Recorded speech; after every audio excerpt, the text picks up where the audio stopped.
Harka fuunee akkam jirtanii kabajamtoota fi jaalatamtoota yuutuubara ayyaantu asirraa jiru argamtan nagaa waaqayyo bakkuma jirtatte isiniif haa baay'atu jecha.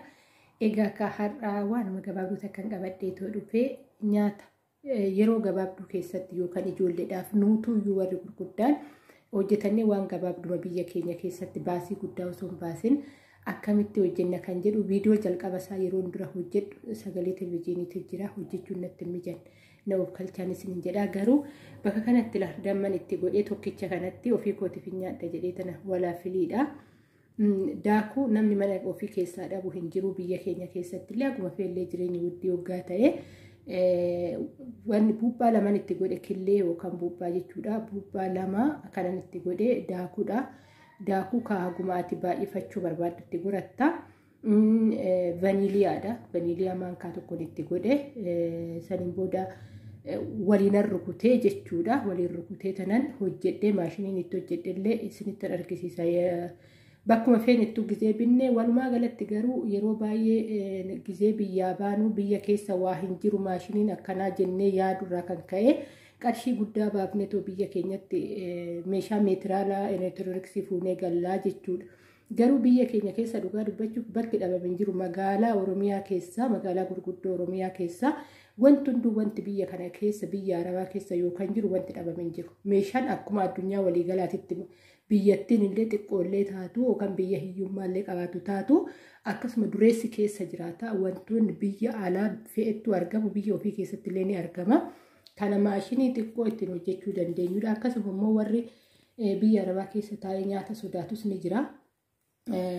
Biyya Arabaa keessa furdinni biyya Arabaa furdina isinitti fakkaatini hojii nu dhaabbachaa ooltuu fi fiigaa ooltuyyuu yaaddonuyyuu nama furdisuu danda'a. Gaafa biyya kee galte gaafa torbee lamaa furdinni hin jiru mana jirtanitti illee nyaata hin sodaatina isin jechuudha. Yeroo baay'ee shamar gaafa gallee veeloon nutti hin ta'u jechuu sodaarraa kan ka'e nyaatallee kan baqattu ni jira ijaa ta'eef nyaatallee hin baqatina isin jechuufani furdinni kun yoo akkam sirra ture torbee lama sirra tura warri galtanii argitanis jiraachuu dandeessu. Hiriyyumatti yaa'asii dhiyoo kana galtee arge baay'ee furdoo borcii qabdii turte dhugaa dubbachuuf gaafa deebitu ammis quxurii simmin quxurii miti ammis quxurii taatee deebitee jechuudha. Baay'ee sodaatina garuu walumaa galatti biyya keenyatti illee waanuma salphaatti hojjechuu dandeenya.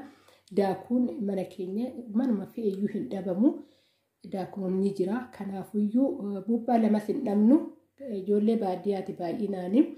Egaa ka maatumarraa gaafa deemnee fidannee mana keenyatti ijoollee keenyaaf illee waggaa hojjennee ji'a keessatti guyyaa tokko mana keenyaaf ijoollee keenyaaf gaarii ta'a. Akkasuma immoo waan haarawaa mana kee keessatti uumta jechuudha. Kanaafuyyuu kana fakkaatan isiniin jedha. Viidiyoon tiyya baay'ee gabaabduudha. Nagaan haa ta'a baay'een isin jaaladha. Baay'een isin kabajaa hordoftoota akkoo bakka jirtanitti nagaan isiniif haa baay'atu jechuun jaaladha. Egaa yaada keessan na barreessaa kunoo ani tokkicha nyaadhu kunoo kanattan haan itti godhadhe jechuudha. Isinis waan barbaadde itti godhachuu ni dandeessan. Egaa biyya keenya keessatti dammi orijinaaliin baay'een argamu. Garuu suupparmaarkeettii gurguddaatti dhadhaallee ta'ee dammallee ta'ee suupparmaarkeettii gurguddaa keessatti ni argama orijinaalli. Bakkeedhaa garuu suuqii gurguddaa keessa ni jira jedhamee too kan bitamu baay'ee kan orijinaala hin taanedha. Kanarraa illee of eeggannoo godhaa jechuufani magaalaa gurguddoo keessatti magaalaa Oromiyaa gurguddoo keessa gizee deemta suupparmaarkeettiiwwan gurguddaa biyyuma ormaatitti argitan kanatu jira.